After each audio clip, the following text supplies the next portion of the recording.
o lesiones en la sindesmosis. El ángulo talocrural también va a ser muy importante, lo vamos a evaluar con el eje de la tibia y una línea que conecta el punto más distal de ambos maléolos, y lo normal va a ser entre 83 más o menos 4 grados, y cuando este ángulo se nos pasa de 87, es decir, se empieza a ir más hacia 90, vamos a tener una sospecha de una alteración de la sindesmosis o de una alteración del desarrollo del peroné, como por ejemplo una hipoplasia posaxial. En el retropié vamos a tener muchas mediciones, pero lo primero es conocer cómo sacar el eje del talo. Entonces, en los niños más pequeños, el eje del talo va a ser paralelo al borde medial del centro de osificación primario.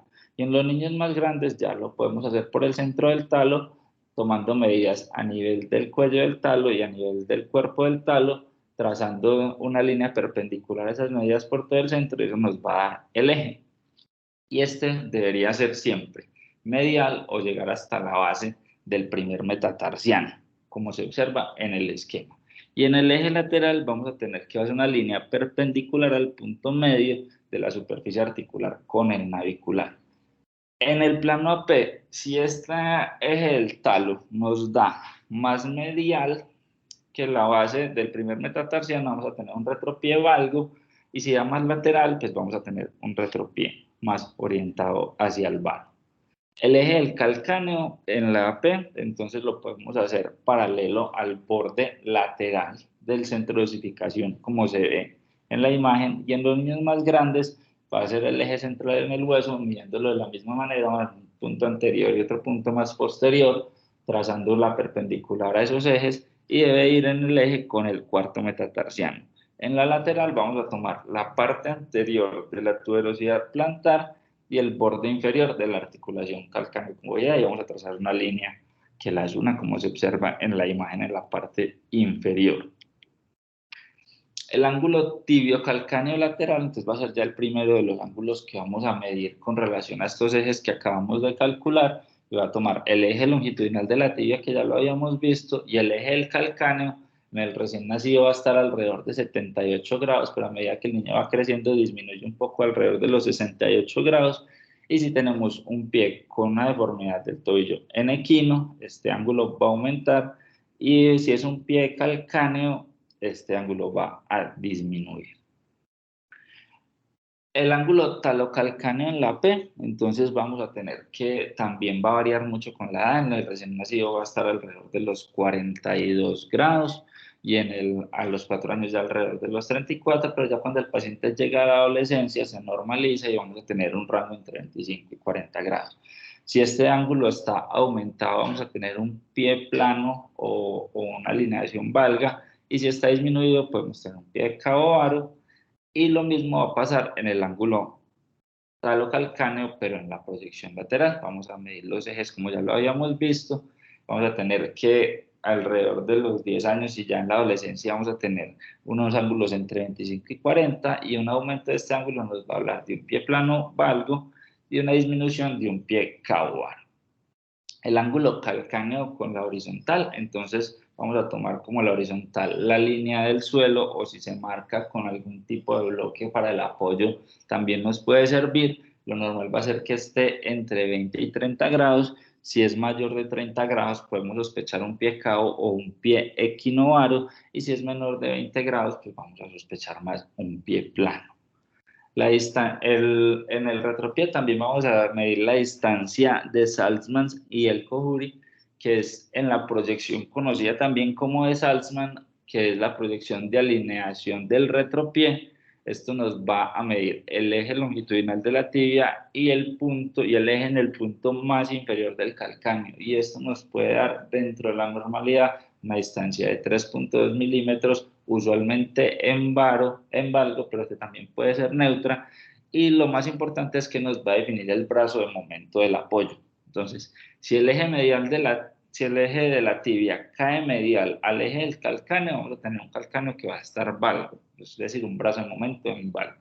Y si el eje de la tibia cae lateral al eje del calcáneo que medimos, esto nos va a dar un calcáneo varo, es decir, un brazo de momento y de carga en el apoyo que va a estar más orientado hacia el varo. También es importante, aunque son más utilizadas en trauma, tenerlas en cuenta porque pueden hacer parte de secuelas de fracturas inadvertidas.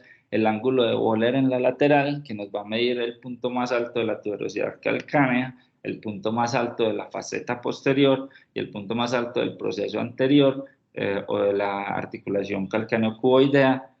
Y lo normal va a ser que esté entre 20 y 40 grados, pero este puede estar disminuido en fracturas articulares del calcáneo o cuando hay un colapso de esa faceta posterior. El ángulo de Guisan, también muy utilizado en trauma, también lo vamos a medir en lateral. Vamos a tomar una línea tangencial a la faceta posterior, otra a la faceta media. Lo normal en los niños es que esté entre 110 y 115 grados. Y ya en los adolescentes y adultos va a estar entre 120 y 140. Este ángulo se va a aplanar o a aumentar en las fracturas de calcáneo o cuando tenemos un colapso de la faceta posterior. En el medio pie vamos a tener el ángulo de las superficies articulares del tarso en la lateral. Estos se van a medir con relación al piso. Vamos a ver que se va a ver casi un paralelismo entre las diferentes regiones del pie, entre la talón navicular va a estar entre 54 y 74 grados, la navicular cuneiforme entre 51 y 68, y la primera tarsometatarsiana entre 55 y 72. Si esta línea se pierde ese paralelismo, pues ya nos va a ayudar a ubicar dónde puede estar la alteración, si en el retro, en el medio o en el antepié. En el mediopié también vamos a tener el ángulo de Meri, que se va a medir entre el eje del talo y el primer metatarsiano. Lo normal es que sea de 0 más o menos 4 grados, pero cuando tenemos un ángulo menor a menos 4 grados y de convexidad plantar, vamos a sospechar un pie plano, y cuando tenemos ángulo mayor a 4 grados y de convexidad dorsal, pues vamos a tener un pie mascado. En los pacientes ya más grandes, el eje de la diáfisis suele ser paralelo al eje del talo y por eso lo usual es que este ángulo sea casi que 0. Cuando tenemos una alteración en pie cao, pues este ángulo también se puede utilizar para medir la severidad.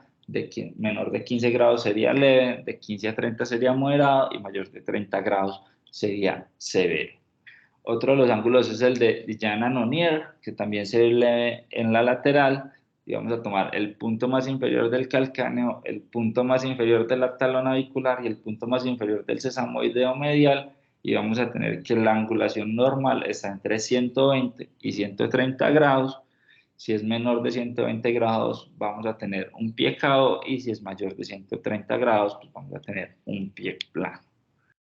El ángulo entre el calcáneo y el quinto metatarsiano, entonces vamos a tener unas líneas que se miden tangenciales al borde inferior del calcáneo y a la diáfisis del quinto metatarsiano. Lo normal va a ser que esté entre 150 y 175 grados y que tenga vértice superior. Si este ángulo está disminuido, pero el vértice es superior, vamos a tener un pie cao. Si este ángulo está aumentado, pero el vértice sigue siendo superior, vamos a tener un pie plano. Y si este ángulo está aumentado, pero ya tenemos una inversión de ese vértice, y el vértice está inferior, pues vamos a tener un paciente con un pie equinovaro adulto.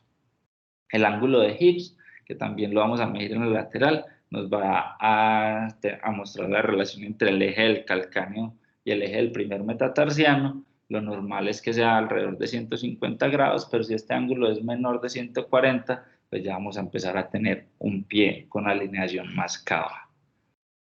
En el mediopié también va a ser importante ver en la P la relación talo-calcánea, y va a ser esa relación entre el borde anterior del talo y el calcáneo, que se va a expresar en cuartos en la superposición. Lo normal es la imagen que se ve en el centro, que es que no haya nada de superposición, sino que simplemente ambos bordes anteriores del talo y del calcáneo estén juntos, pero no se sobrecrucen. Y cuando aumenta esa superposición, como en la imagen de la izquierda, en la A, vamos a tener un pie que va a tener una alineación más vara, y cuando aumenta esa divergencia, vamos a tener un pie que va a tener una alineación más valga.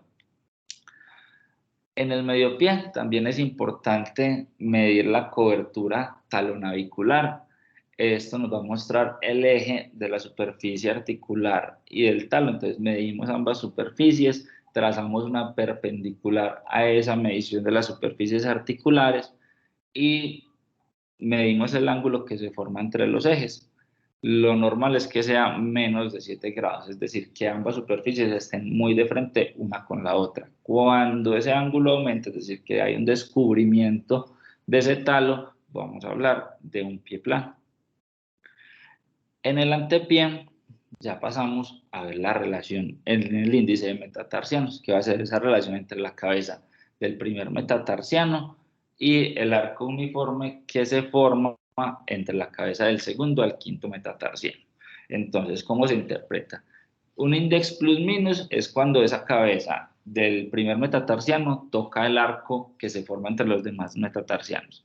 Un index minus es cuando está por debajo del arco y el index plus es cuando está por encima del arco. La presencia de un index minus y un index plus, ambas pueden predisponer al paciente al desarrollo pues, de una lux valgus, aunque no son necesariamente pues, obligatorias. También vamos a medir en el antepié el ángulo del metatarso aducto, entonces vamos a tener la bisectriz del medio pie, esta como se mide, trazamos una línea entre la calcaneocuboidea y la articulación del cuboides con el quinto metatarsiano y encontramos el punto medio y una entre la talonavicular y la cuneo metatarsiana también encontramos el punto medio, unimos esos dos puntos, trazamos una perpendicular a esa línea y esa línea hacemos un ángulo con el eje del segundo metatarsiano. Lo normal es que esté entre 10 y 20 grados y cuando ya tenemos más de 20 grados, pues ya podemos pensar en un metatarso aducto. Pero, por ejemplo, esta medición para que sea precisa va a requerir de un pie que ya esté más osificado porque si no va a ser muy imprecisa al momento de sacar la bisectriz del medio pie.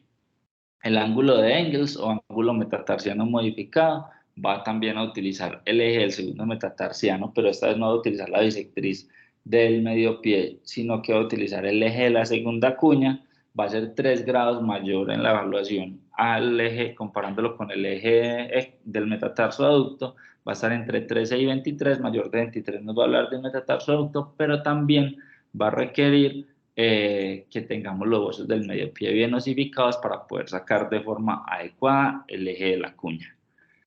El ángulo entre el calcáneo y el segundo metatarsiano, entonces lo normal va a ser que sea menor de 22. Si es menor de 22, si es mayor de 22, vamos a tener pues un paciente con un metatarso aducto.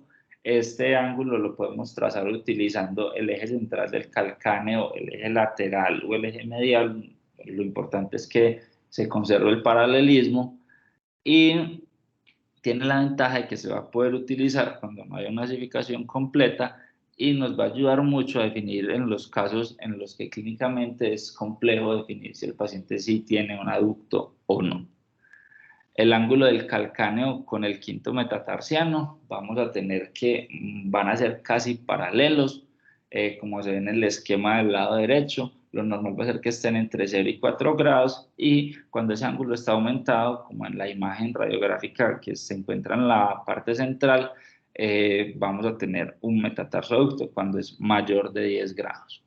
El ángulo entre el talo y el primer metatarsiano, vamos a tomar el eje del primero y el talo, vamos a tener que lo normal es que esté entre cero, es decir, que sean paralelos o que tengamos hasta 20 grados de valgo. Esto va a ser en los niños más pequeños, pero si hay un desplazamiento hacia el lateral del eje del talo y ese ángulo se nos vuelve negativo, pues vamos a tener un metatarso aducto. Y a medida que el niño va creciendo, si bien al principio era un ángulo entre 0 y 20 grados de valgo, en la adolescencia lo que uno espera es que casi que sean paralelos los dos ejes.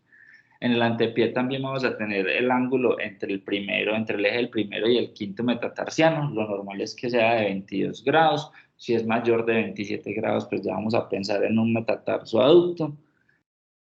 Y también es importante analizar pues el comportamiento del primer rayo. Entonces vamos a tener acá varias medidas. Lo primero va a ser el ángulo de la lux valgus, que va a medir el eje del primer metatarsiano y el eje de la falange proximal. Lo normal es que sea menor a 15 grados.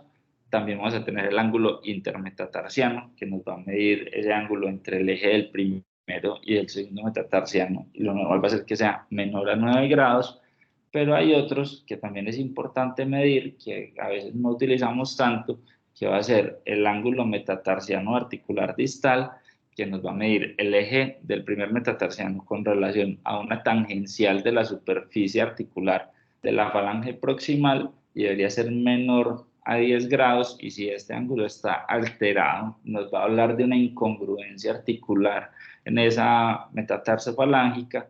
El ángulo de la lux valgus interfalángico, que nos va a medir el eje de la falange proximal y la falange distal, y debería ser menor a 10 grados, y el ángulo que nos mide la falange proximal y la falange, pues la superficie articular proximal y distal de la falange, y nos va a hablar es de una angulación o de un acuñamiento de esa falange, y lo normal es que sea menor a 8 grados. Si estos ángulos están alterados, pues a veces se pasan y puede ser causa de recidiva luego de realizar la corrección de una lux valgus. Entonces, después de escuchar todo este montón de mediciones y de ángulos y de relaciones entre las articulaciones, uno puede quedar un poco confundido. Pero recordemos que lo importante no es aprendérselas todas de memoria, que lo importante no es utilizar todas las medidas en todos los pacientes, porque entonces no acabaría uno nunca la consulta, sino conocerlas, saber cuáles necesitan que esté más osificado o menos osificado el pie del niño, cuáles tienen una mejor relación con la patología que estamos diagnosticando o que estamos sospechando, utilizar las medidas que necesitamos y tener como referencia o tener como opciones las otras mediciones cuando, digamos, el diagnóstico no sea claro, para hacer un apoyo, pero no necesitamos hacer las 4 o 5 mediciones diferentes que nos pueden dar el diagnóstico de metatarso adulto, sino con una que hagamos, o si tenemos dudas, podemos hacer otra que, digamos, sea un poco más confiable, y con esto poder orientar mejor nuestros pacientes. Para llevar a casa, entonces, siempre se debe tener en cuenta la pertinencia del estudio radiológico al momento de ordenarlo, tener en cuenta la edad del paciente, el género del paciente, y si la alteración que se sospecha va a ser evaluable en los rayos X, porque también a veces vemos mucha patología de tejidos blandos con radiografía.